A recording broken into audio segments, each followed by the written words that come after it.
চট্টগ্রাম সন্দ্বীপ সাগর পাড়ে প্রথমবারের মতো ফেরি সার্ভিস চালু হয়েছে। সীতাকুণ্ড, বাঁশবাড়িয়া, সন্দ্বীপ, গুপ্তছড়া ঘাটে সকালে এর উদ্বোধন করেন নৌপরিবহন মন্ত্রণালয়ের উপদেষ্টা ডক্টর এম সাখাওয়াত হোসেন।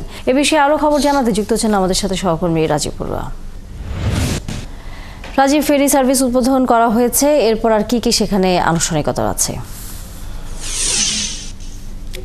তানি, আমরা এখন আছি সন্দ্বীপে। এখানে 6 জন উপদেষ্টা তারা একটু আগেই ফেরিতে করে সন্দ্বীপে এসছে। সন্দ্বীপ উপজেলা পরিষদে এখানে একটি মত বিনিময় সভা হবে, যেখানে প্রধান উপদেষ্টা মাসুদ আলী বক্তব্য রাখবেন।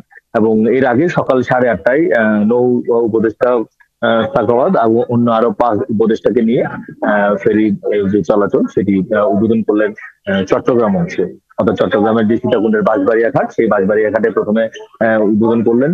এরপরে 1 ঘন্টা 15 মিনিট এই সমুদ্র পথের যাত্রা, সেই যাত্রা করে এসে এখান থেকে প্রায় 30 মিনিট আগে আমরা সন্দ্বীপের গুপ্তচড়া ঘাটে এসে পৌঁছেছি।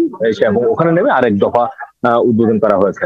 এবং এরপরেই গুপ্তচড়া ঘাট থেকে সন্দ্বীপ উপজেলা পরিষদের যে কমপ্লেক্স, সেখানে সবাই এসছেন এবং এখানে একটি মত বিনিময় সভা হবে।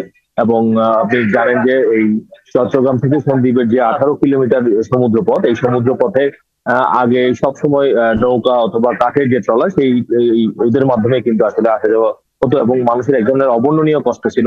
বিশেষ করে ভাটার সময় মানুষ কাদা পানি মারিয়ে কিন্তু তারা বোটে উঠতে হতো এবং ওই পারে নেমে কি পানি এবং কাদা মারিয়ে আবার তাদেরকে যেতে হতো। ফলে সরাসরি আসলে যাওয়ার যে পদ্ধতি বা যানবাহন, সেটি আসলে ছিল না। তো আজকে প্রথম এখানে ফেরি চলাচল যুক্ত হলো এবং এখানকার মানুষ বলছেন যে এই ফেরি চলাচলের মাধ্যমে তাদের যে অর্থনৈতিক যে উন্নয়ন, সেটি আসলে তাদের জীবনযাত্রার মান সেটি আসলে বাড়বে। ধন্যবাদ রাজীব বড়ুয়া। আমরা নিশ্চয়ই ফিরবো যখন প্রধান উপদেষ্টা এই আনুষ্ঠানিকতার মধ্যে যুক্ত হবেন। ধন্যবাদ আপনাকে।